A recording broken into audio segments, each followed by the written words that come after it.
We're welcoming Mark to the stream today to talk about First Draft Club, which is an accountability group for writers. And also, something that I really like about it is that it helps people establish what I'm calling a minimum viable writing practice. Did I steal that phrase from you? Is that something you came up with? No, I think I'm going to steal that from you. Perfect. Where it doesn't have to be, you don't have to be writing these grand several thousand word essays.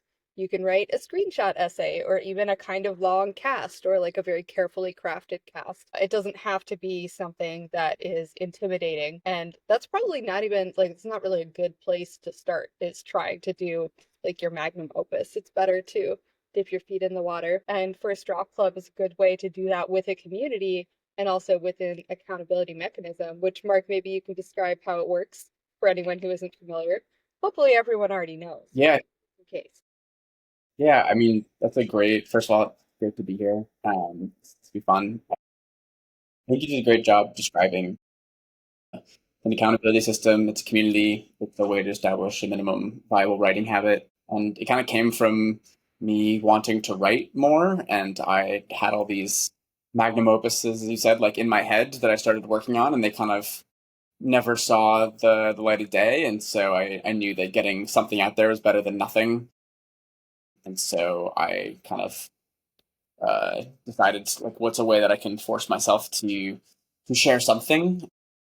And as a kind of student nerd of behavioral science and psychology, I knew accountability and some kind of social aspect would be helpful. I came up with First Draft Club.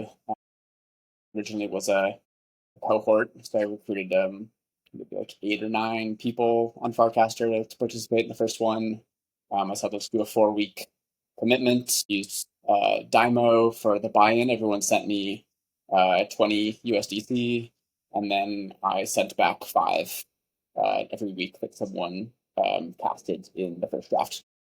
So it's basically a pay up front, and then each week you get your kind of your $5 back. And since then, it's kind of evolved and changed structure, and now it runs on hypersub, so there's no more cohorts.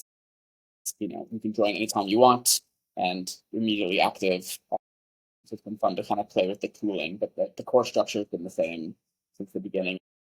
Share something in first draft by the end of the week, which is on Sunday, and then you get your 5 USDC back. And since then, it's kind of layered on other elements a little bit. I'm gonna mute you for a second. Oh, okay. Weird. It went Yeah, away with muting now for me. you, and then it went away. I This is the thing about video calls is that there's all this inscrutable technical issues that I don't always understand why they're happening. Yeah, Maybe that just fixed it. We'll see. We'll see what happens. sounds better now. Yeah. So when did you decide to make the shift from doing it kind of a la carte with the cohorts over to having it be a continuous hypersub? I think it was around September. So it was the third. We did 3 cohorts. The first one was in like maybe June. That was 4 weeks. And then I tried to layer in another one that was staggered. So instead of publishing by Sundays, it was like Thursdays. And that didn't seem to go so well. I think partially because I wasn't in that cohort. I was still in the first cohort, and I don't know. I did a good job of like community management and reading everyone's posts and kind of getting it started. And then there was a third cohort, and then I lined it up so that the hypersub started as the third cohort was ending, so people could kind of continue and join whenever they wanted to. And then at some point you also layered in like a rewards component where I don't know if you do it every single month, but there's some months anyway, there's a rewards pool where everyone who successfully makes it through gets to Hmm. claim part of the pool, right?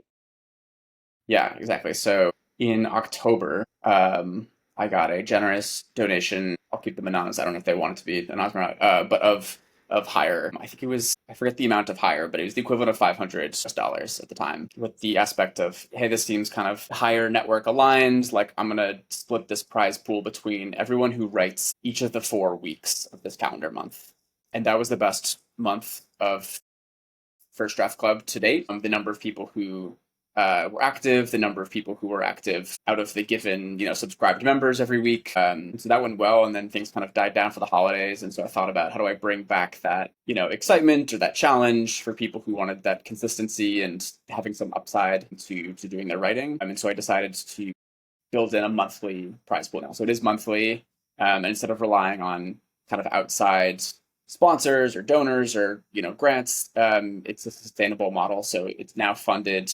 I took the first month. January was 500 USDC. That just kind of came from the accumulation of funds in the wallet. Every time someone doesn't write, then their $5 kind of stayed in this wallet.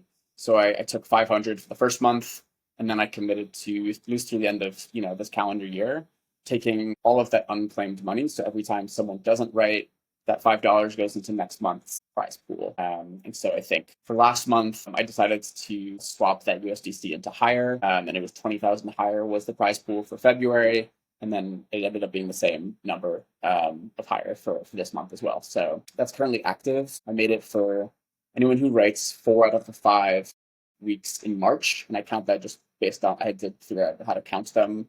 It's just active Sundays, so um, that was I think the second March 2nd, and then 9, 16, 23, 30. That's 5 Sundays. If you write 4 out of the 5, so if you start now, if you join now, and you write every week, you will get a portion of the 20,000 higher. I'm curious what, or if you have reflections on kind of blending social incentives and financial incentives, which is kind of like a lot of what's happening on Farcaster is doing that. Like, how do you have a financialized community, and how does that change the community interactions? Do you have thoughts on that from your experience so far? Yeah, definitely. I was hesitant to do a right to earn program. Um, I at the very beginning had thought about it. I'm like, okay, what if every week, if there's 10 people and they each have paid in the equivalent of $5 for that week, and then you split it up. And I thought about it. I just didn't want to attract kind of low quality writing or people, who were just in it more for the money. And so was pretty intentional at the beginning. For the longest time, you could only earn your money back.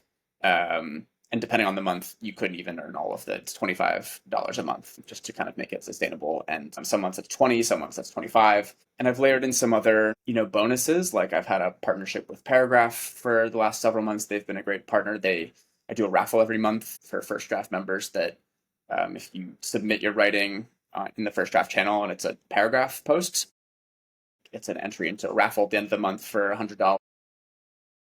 So there are some ways to earn, but the prize pool is now a new thing when I've realized, okay, this is, you can't really farm First Draft Club, which was kind of the intention. I've thought about other things like, okay, do I launch a clinker token? Do I, have some other earning mechanisms? And I've held off on that. I think it might be good for short-term growth, but I really wanted to make sure like the foundation of what First Draft Club is, who it's for, how it works was there in place, and then it might be fun to play around with tokens and other things in the end. But right now it's a pretty high cost to potential benefit farming scheme. If that's what you wanted to do, you could earn money from writing if you submit something in the first draft channel 4 out of 5 weeks.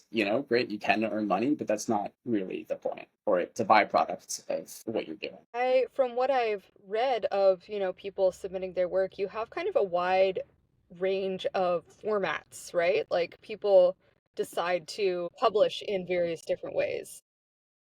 Mm-hmm. And that's something that you've embraced, right?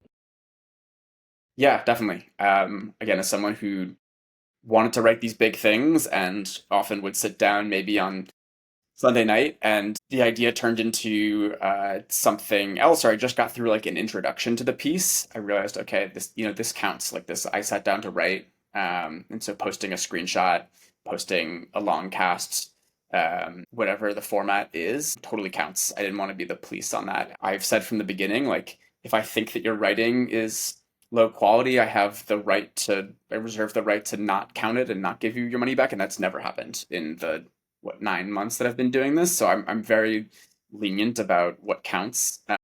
It's just kind of showing up and being intentional, and I'm not counting how many words or characters, or if it's a long cast, or if it's the normal 280 characters or whatever it is before it says show more. Uh, everything counts. It can be poetry, it can be reflections, it can be original thoughts. Maybe eventually it expands beyond writing into content creation. If it's a first draft of a video that you're making, I think it's more about the intention and the process than what exactly you're writing. Like as long as it's a good faith effort, basically. I like the done is better than perfect philosophy that you've built in, and really like the name, kind of encapsulates that it doesn't have to be super polished. It can be your first try at articulating something you're interested in saying. What have you noticed about the different kinds of Yeah. writing? You mentioned, there's like poetry, there's reflections. Are there any particular trends that have popped up, or like what are people excited about sharing? It's a good mix. There are people that um, I would say the thing I would say is it's not even for just for writers or people who think they're writers, but people who see the value in writing. And so there are people who are showing up that don't know what they're going to write at all, and it's just like, hey, this is what I noticed today. This is literally someone a couple weeks ago did like a here's a diary of what happened today, just like long form thoughts. There are people that have their on the other side of the spectrum. There are people who have a newsletter that they write every week, and this is their way of holding themselves accountable, and they already have a structure to that. And then, yeah, in between, there are people who might be working on a longer essay to share their thoughts. There might be people who are just using this as a way to force themselves to share something. It's really quite diverse. And how well does it work as a forcing function? It's like how you sign up for a gym membership, right? That doesn't necessarily mean you're going to go to the gym. And it's not like an indictment of the concept, but I am just curious what percentage of people actually share on a regular basis, even if it's not every single week. Yeah. So I've been tracking just for fun. This isn't a startup for me that I'm trying to optimize for growth and metrics. I think it's fun to track, though, and it really depends on the week and the season. I think the holiday season was not amazing. There's one week, I think the last week of the year, December, the week ending December 31st. I was the only person to share anything, but we're up to, I would say, usually participation. Yeah, I would say like of the people who are subscribed and are an active member, the last couple of weeks we've seen about like 60% of people who are submitting by the end of the week. And there are, a handful of people that maybe post the first week that they join and then they don't post the rest of the month or however long they subscribe. But the vast majority of people do publish something.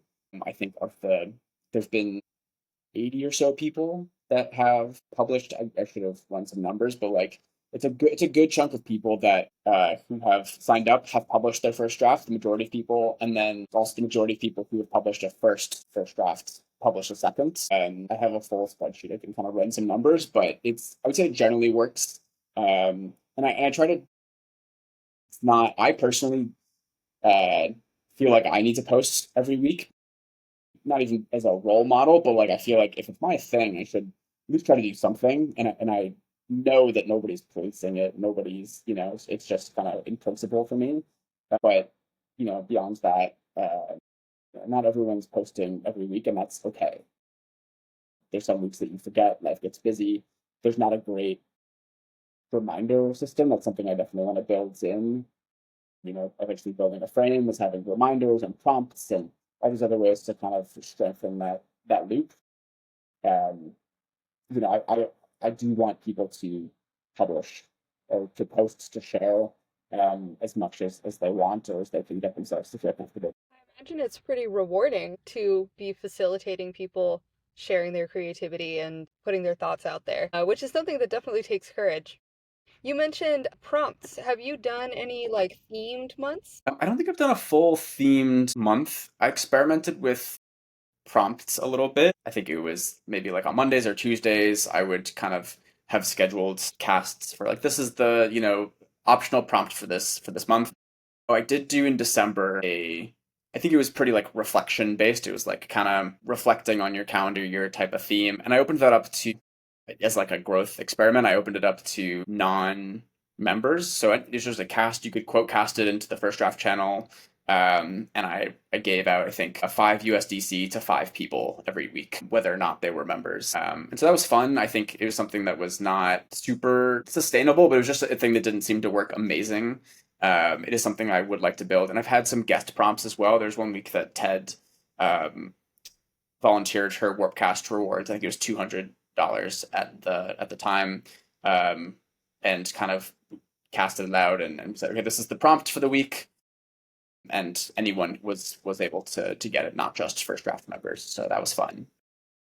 I think prompts are helpful, but it's got to be optional because again, some people kind of know what they're doing or they have their own thing. I would never want to make it a prescribed thing, but I think it can be helpful for people who just might want a little bit of creative constraints. Aspect of First Draft Club from the participant perspective is it's a way to find readers. Like these are other people who are interested in writing in some form and who are interested in having this kind of community of practitioners. And I can see the prompts being appealing from that aspect where it's like we're all having a conversation together. This is my entry into the conversation. Like you see that kind of Yeah, happen organically also with there's like topics of the day that happen on Farcaster or in particular channels or in particular communities. It's so you have tinkered a lot. Like you tried a bunch of different experiments. Do you have in mind like what you want to try next? Any sneak peeks? yeah, I would say that I don't know if I would call it an experiment, but I would call it like the next big bet or the next big chapter. The first one was, the first experiment was the cohort. Then what I was calling V2 was moving to hypersub and kind of having an open model. There have been these smaller things of, the prompts or I would call the monthly prize pools or maybe like a sub bet, something I can kind of put on autopilot. The next big thing is a frame, and it's kind of a nice challenge for me because I've never coded anything before. But it makes a lot of sense, I think, to have a hub that people can access all the information, to have reminders, prompts.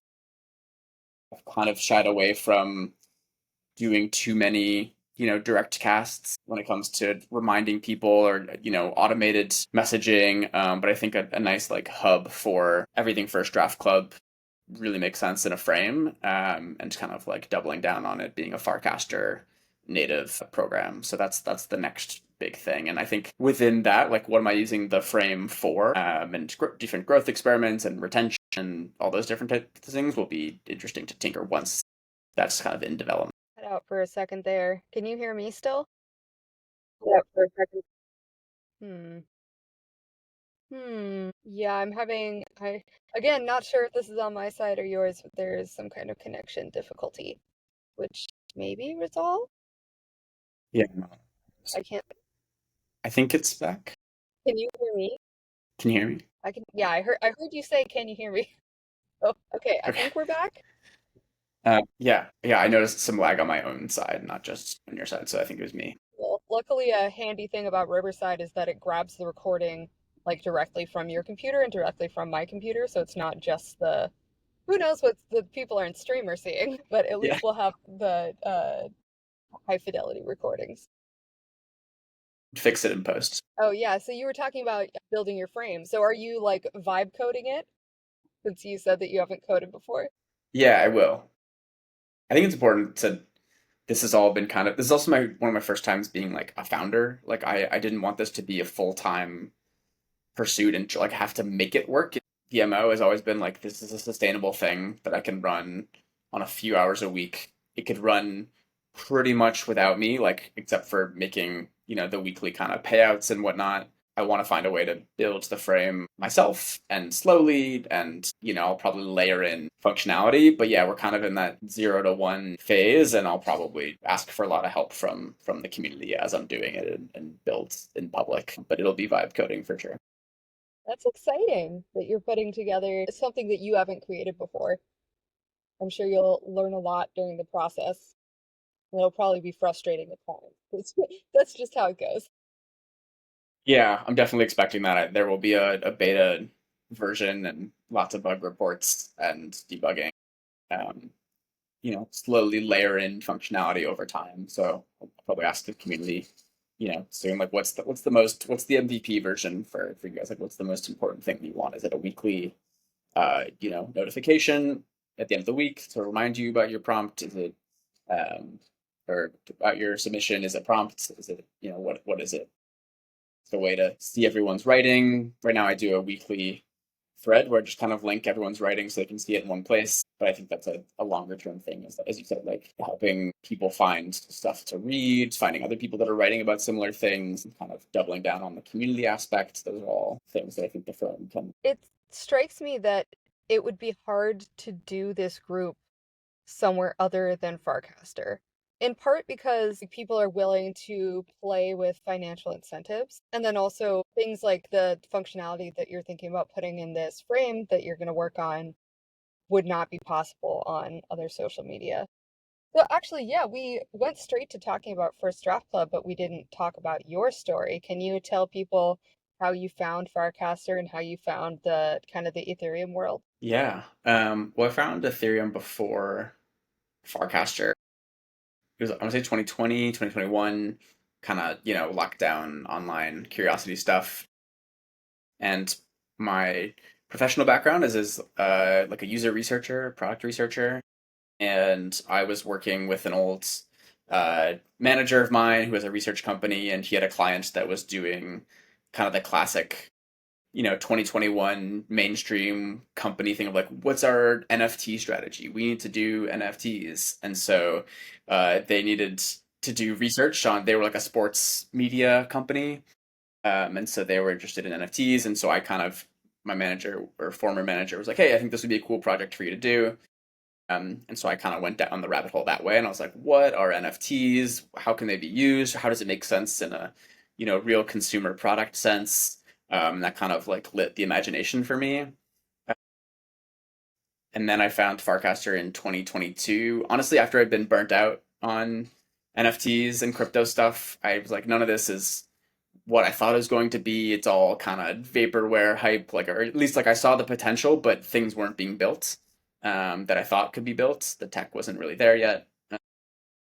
And when I discovered Farcaster, it was unrelated to my interest in crypto or Ethereum. It was honestly just a place that someone had recommended. It's like, oh, this seems like a really high signal, place on the internet with interesting people who are thoughtful. And I've always been kind of an early adopter of social technology. Like I'm just interested in meeting new people and trying new things out. And so Farcaster really stuck for me.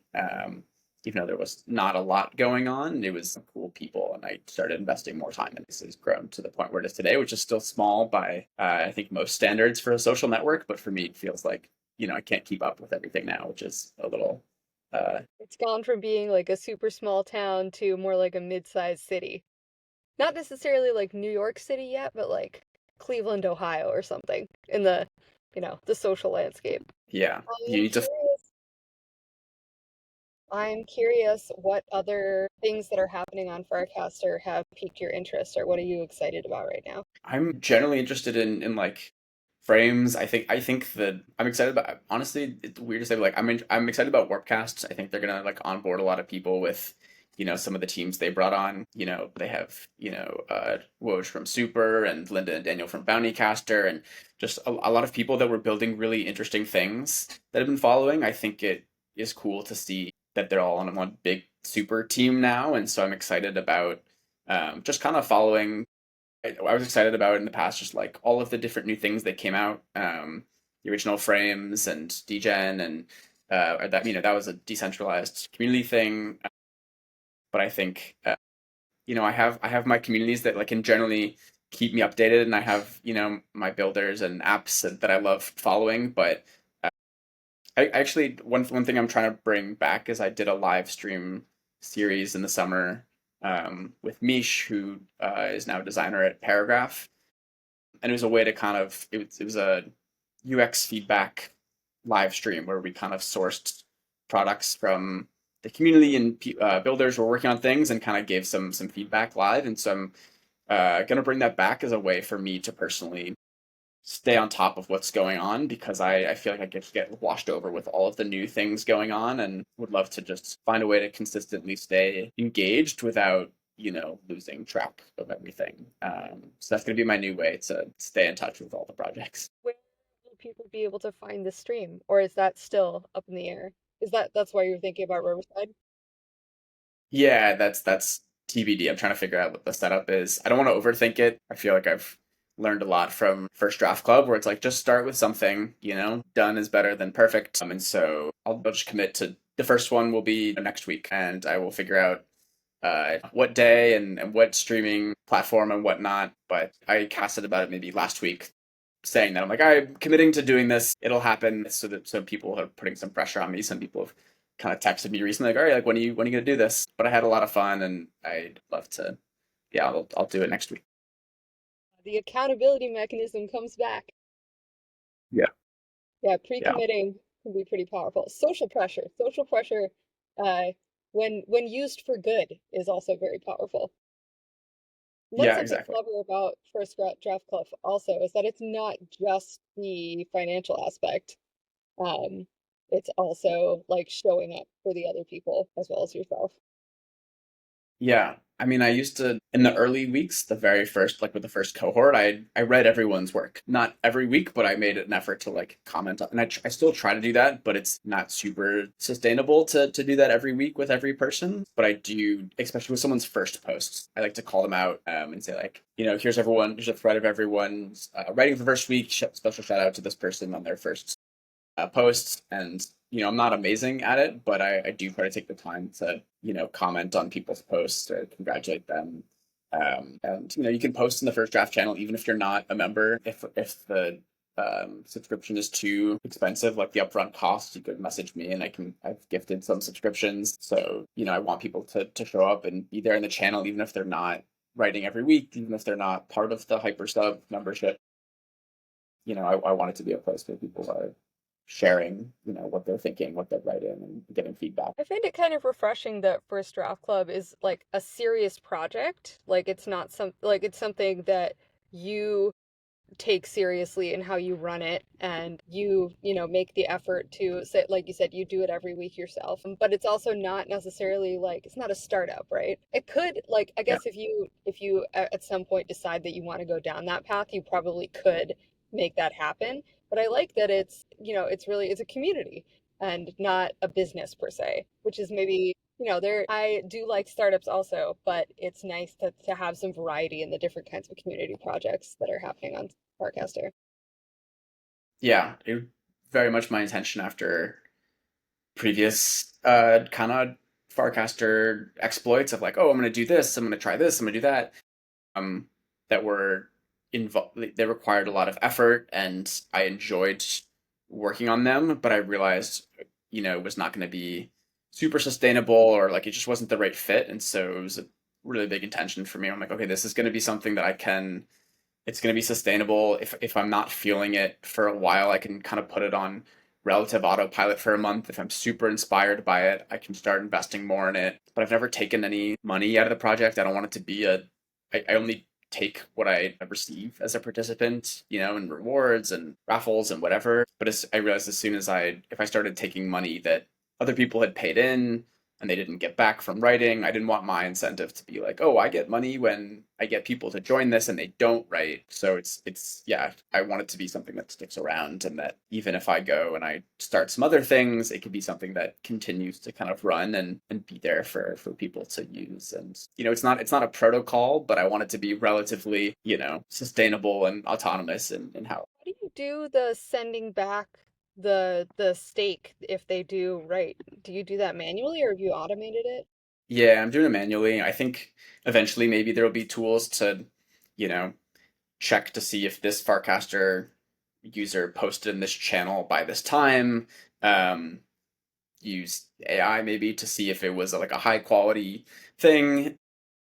But it takes not too much time for me on Monday or Tuesday every week to kind of go through the channel. It also gives me a chance to see what everyone submitted and see who's active and congratulate people or read stuff that's interesting. So that's manual, and I have a little spreadsheet, and I kind of have some setups with different things of how to make that process a little more streamlined. But it is manual, so not fully. If I go on vacation for a week or something, like I still, on Mondays, I'm like, all right, let me just check in real quick and send the payments out. That's a good point that like it probably will be automatable because there's so much. When I was talking to Colin, who does the Ponder and social predictions, which is a really fun frame, I like the way that he put it that Farcaster exposes so much surface area to developers. with all this like rich social context that you can parse and work with. And I think Nanar has been making APIs that make that kind of all that information easier to work with, easier to query. And it's going to be Yeah, so interesting to see how, developers continue to use all that information to create novel social experiences. So I hope that it'll be yeah, easier for you to handle in the near future. yeah, 100%. I think that's the reason I've kept, this was for, I built it for myself and some friends, like as on Farcaster to start. But the reason that besides not wanting to make it a full startup and effort, like if I wanted this to be, okay, I'm going full time on First Draft Club, I don't think there would be enough liquidity, people, users on Farcaster alone. But I'm not interested in taking this to doing marketing outside of Farcaster. I'm not really doing much marketing or sales or whatever of this anyway. But for me, it's like, okay, this is going to grow as Farcaster grows. It's going to grow in users and it's going to grow in capabilities. It's something that I think of as like a Farcaster native, Farcaster native on-chain native experience and community and project. And so I'm not, even if I could use automations that exist in other, networks or forms and Zapier and whatever they are. Like for me, part of the fun is that I'm building this inside of and alongside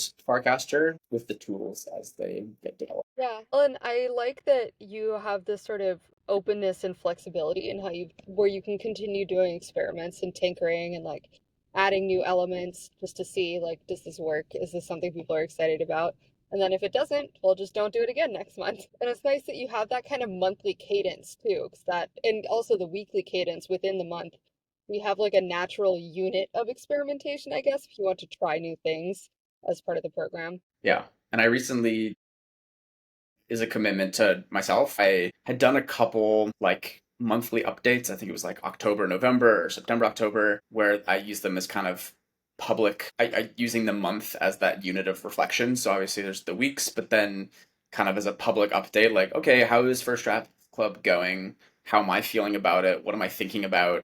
I stopped that for a couple months and then I did one again in February and I have one due, maybe I'll try to get it done for this week's submission of just like calling them like investor updates, just like public letters about, there are no investors, there's no token, but it's just kind of a, commitment to myself and to the community. And, I think it's just good to write, to document thinking, for the future and to force myself to think out loud and so kind of just go through. I'm like, yeah, I share metrics and, and how things are going on paper, but then also just like, what am I thinking about and what experiments are on my mind and what do I want to prioritize? Feedback have I gotten? So I've kind of enjoyed, yeah, the monthly aspect of reflection as well. It's a good tagline. There are no investors. There is no token. Yeah, it's an investor update in quotes. Yeah. Well, that's another thing that's fun about Farcasters, the building in public spirit. And I love getting people's behind the scenes thinking of like how they're approaching their projects. Um, it's like rooting for the hometown team, kind of like both Farcaster as a whole, but then everyone who is working on creating something. It's an infectious energy.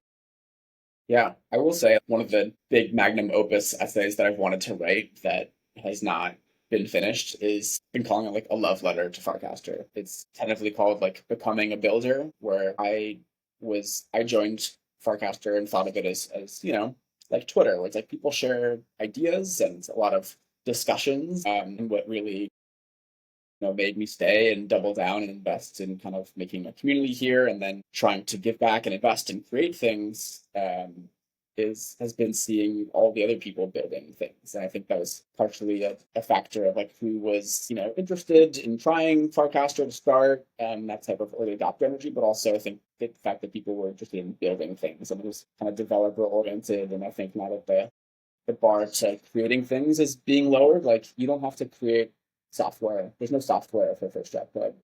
But I now consider myself a builder because I've seen so many people building, communities, content, all these things that you can do.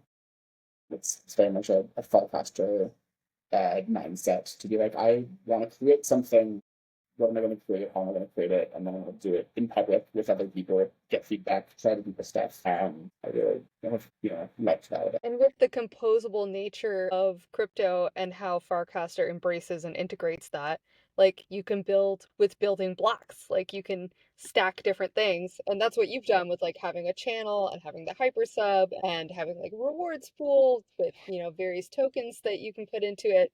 You can connect all those things together into a cohesive program, which is really neat. Yeah, I really enjoy that aspect.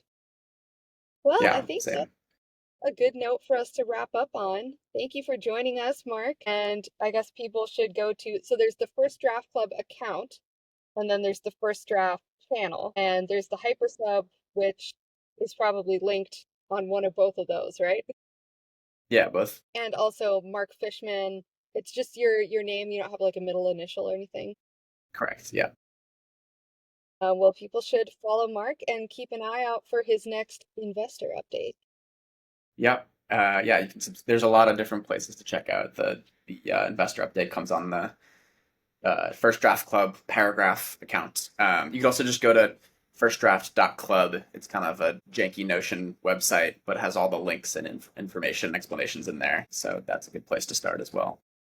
But Dot yeah, Club is such a fun TLD. I like that. yeah, I was like, should I do First Draft Club dot something? I'm like, no, I can do dot club. That's But yeah, thank you. This was a lot of fun, Sonia. Thank you for taking the time Thank you for to chat. coming and digging into all the different corners of this project and how you've evolved it. Because really, it has kind of organically grown into what it is today. Yeah, it's been a lot of fun to do it, slowly and publicly. That combination has been a lot of fun. Well, I'm going to put the stop button